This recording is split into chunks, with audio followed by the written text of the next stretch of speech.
सर्वोच्च न्यायालयात सध्या मूळ शिवसेना कोणाची या मुद्द्यावर प्रचंड घमासान सुरू आहे।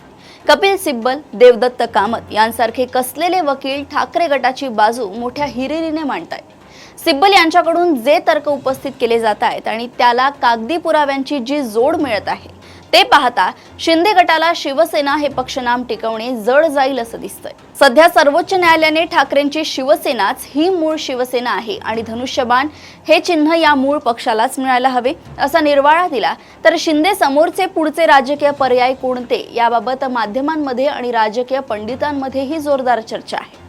शिंदे यांच्यासोबत आलेल्या आमदारांच्या अपात्रतेचा मुद्दा तसा गौण आहे। ज्या काळासाठी त्यांना अपात्र घोषित केले जाऊ शकले असते तो काळ निघून गेलाय आणि त्यानंतर नव्याने निवडणुका झाल्यामुळे सध्या शिंदेंसोबत जे काही आमदार आहेत ते अपात्र ठरू शकत नाही। कदाचित नुकतेच शिंदे सेनेमध्ये सामील झालेल्या 6 खासदारांच्या खासदारकीवर गंडांतर येऊ शकते। अर्थात हे सगळे गृहीत धरले तरी शिंदे यांची ताकद तशी कमी होण्याची शक्यता नाही, परंतु पुढच्या वाटचालीत जेव्हा एकनाथ शिंदे यांना नव्या पक्षासोबत नव्या पक्ष चिन्हाची निवड करावी लागेल किंवा त्यांच्या पक्षाला भाजप अथवा अन्य पक्षात विलीन करावे लागेल त्यावेळी मात्र त्यांच्यासमोर नक्कीच मोठे आव्हान उभे असेल।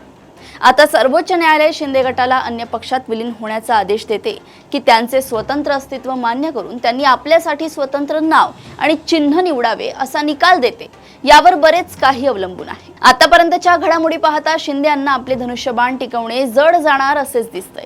ते कदाचित उद्धव ठाकरे यांनाही मिळणार नाही। हे चिन्ह गोठवल्या जाण्याची ही शक्यता आहे, परंतु निकाल कोणताही आला तरी अडचण शिंदेंचीच अधिक होणार ते स्पष्ट दिसतंय। अशाच घडामोडी व अपडेट सोबत पुन्हा भेटूया देशोन्नती संपादकीयमध्ये। बघत रहा देशोन्नती। नमस्कार।